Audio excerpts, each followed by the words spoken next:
नमस्कार, दैनिक सवेरा टीवी में आपका स्वागत है। इस वक्त हम एसवीएन स्कूल नाहन में मौजूद हैं और इस स्कूल के लिए आज बड़े ही खुशी का पल है क्योंकि यहाँ के एक विद्यार्थी परीक्षित ने जो है एनडीए में जो सफलता हासिल की है और एनडीए में उन्होंने कितनी मेहनत इस सफलता को हासिल करने के लिए की है, इस संबंध में हमारे साथ बातचीत करने के लिए खुद परीक्षित शर्मा मौजूद है।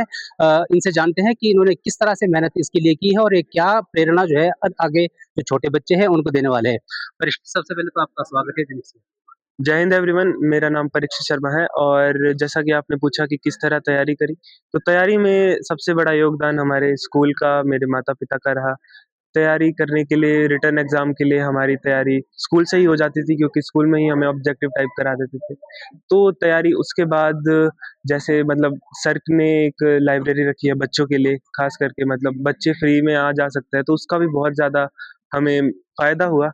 मुझे फ़ायदा हुआ, मैं मतलब लाइब्रेरी में बैठकर बहुत ही लाइब्रेरी में तैयारी अच्छे से हो जाती थी।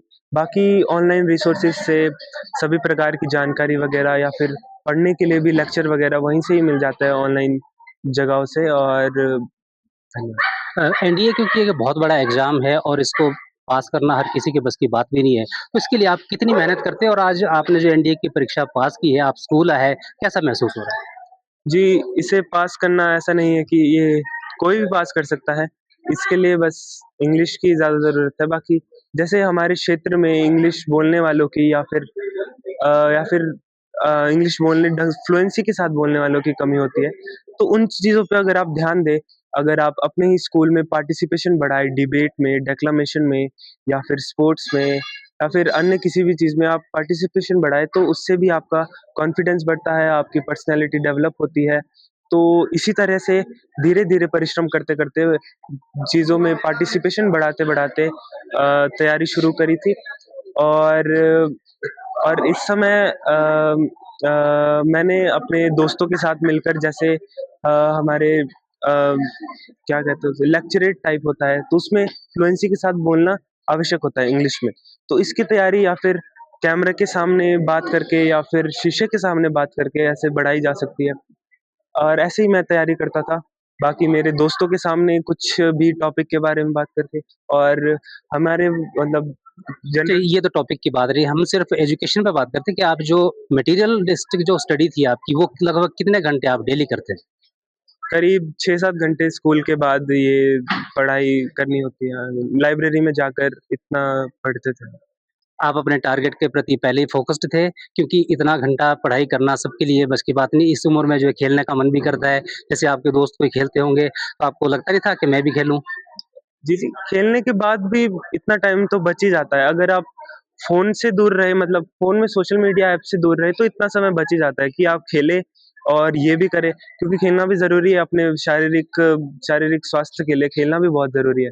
तो बच ही जाता है इतना समय, तो ऐसा कुछ ख़ास नहीं मतलब। आपने एनडीए की परीक्षा की, आगे चलो इसमें अलग-अलग विंग है, आप एयरफ़ोर्स की तरफ जा रहे हैं। अ, इसका जो शुरू में जो रिज़ल्ट आया, वो आपको कैसे पता लगा और उसके बारे में आपने सबसे पहले किससे बात की? शुरू में जो सबसे पहला रिज़ल्ट है वो तो एसएसबी में ही आ जाता है और उसके 1 दिन बाद हमें फ़ोन दिया जाता है। तो सबसे पहले मैंने अपने माताश्री को कॉल करा था और पिताजी को कॉल करा था, उसके बाद सर को और भैया वगैरह को बताया था इस बारे में। Thank you very much Dainik Savera TV से बात करने के लिए। धन्यवाद। हमारे साथ स्कूल के प्रिंसिपल सर भी मौजूद हैं, कुंदन ठाकुर जी। इनसे भी जानते हैं कि इनके स्कूल के बहुत से बच्चों ने जो है देश और विदेश में भी नाम रोशन किया है, तो कैसा इन इस बच्चे के बारे में इनका व्यू है? देखिए, पहले भी बहुत सारे स्टूडेंट्स हैं हमारे जो पुराने जो स्टूडेंट्स हैं, कई साइंटिस्ट हैं, इंजीनियर्स हैं, डॉक्टर्स हैं, आर्मी ऑफिसर्स हैं, आईपीएस भी हैं, सिविल सर्विस में बहुत सारे पुराने जो स्टूडेंट्स हैं। बट ये जो अचीवमेंट है ये स्पेशल है। स्पेशल इसलिए कि पहली बार बच्चा जो है हमारा एनडीए में भी जो फ्लाइंग जो उसका पार्ट है उस विंग है उसमें गया जा रहा है बच्चा। तो क्योंकि इसमें मेडिकल डिफरेंट होता है, एसएसबी रिटन के अलावा जो है एक सीपीएस से अलग एग्ज़ाम होता है, तो ये डिफरेंट है। और ख़ास तौर पर ग्रामीण पृष्ठभूमि से जिस बच्चे के पेरेंट्स की जो है एग्रीकल्चर बैकग्राउंड से हैं और छोटी जगह पर स्कूल है, हमारा छोटा शहर है, तो ये मोटिवेशन देता है कि बच्चे जो है कोई बड़ी जगह महत्वपूर्ण नहीं होती, बच्चे की जो मोटिवेशन है, बच्चे का जो हार्ड वर्क है, वो महत्वपूर्ण होता है। और ये बच्चा जो है इसके साथ-साथ इसने जेईई मेंस का एग्ज़ाम भी क्लियर किया था, 98.53 परसेंटाइल था इसका। ट्रिपल आईटी सूरत में के लिए इसको मिल चुका था। और इसके साथ-साथ जो प्लस 2 में जो बोर्ड एग्ज़ाम है, वहाँ भी इसके 486 मार्क्स मार्क्स हैं आउट ऑफ 500। तो वहाँ पर भी जो डिस्ट्रिक्ट स्कूल में साइंस स्ट्रीम में टॉपर है बच्चा, ये शायद हिमाचल के टॉप 10 में भी हो सकता है, साइंस स्ट्रीम में हो बच्चा ये।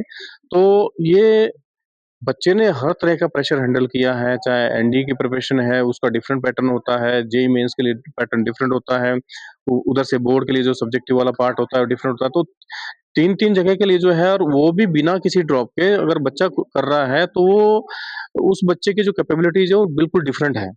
और डिफरेंट रहने का कारण इसका हार्ड वर्क है, और जो इसकी अपनी मोटिवेशन है बच्चे की, वो सबसे महत्वपूर्ण है। इसकी सफलता देखने के बाद आप अन्य बच्चों को क्या कहना चाहेंगे? देखिए, बच्चों को सिर्फ़ एक ही बात कहूँगा कि एक तो टीचर्स के ऊपर भरोसा रखें, टाइम मैनेजमेंट बहुत इम्पोर्टेंट है। दूसरा जो आपका लक्ष्य है वो बिल्कुल जैसे वो बोलते हैं ना कि अर्जुन का निशाना सीधा जो है मसले की आँख पर था, वैसा रहना चाहिए। क्योंकि अगर आप फ़ोकस्ड रहेंगे, एक ही जगह पर आप फ़िक्स एम लेके चलेंगे, तो ऐसी कोई चीज़ नहीं दुनिया में जो आप अचीव नहीं कर सकते। तो चाहे छोटी से छोटी जगह से है, चाहे गरीब से गरीब बच्चा है, उनके लिए भी ये बच्चा मोटिवेशन है। आप जो मर्ज़ी एग्ज़ाम अगर आप मेहनत करते हैं, फ़ोकस्ड रहते हैं, टीचर्स के इंस्ट्रक्शंस को फ़ॉलो करते हैं, तो आप हर एक एग्ज़ाम जो है हिट कर सकते हैं। धन्यवाद सर दैनिक सवेरा टीवी से बात करने के लिए। Thank you. तो ये थे परीक्षित और उनके प्रिंसिपल सर कुंदन सिंह ठाकुर जी, जिन्होंने बताया कि यदि आपका लक्ष्य निर्धारित है और उसके लिए आप लगातार प्रयास करते हैं, तो कोई भी ऐसा लक्ष्य नहीं है जिसे हासिल नहीं किया जा सकता। दैनिक सवेरा टीवी के लिए नाहन से देवेंद्र वर्मा।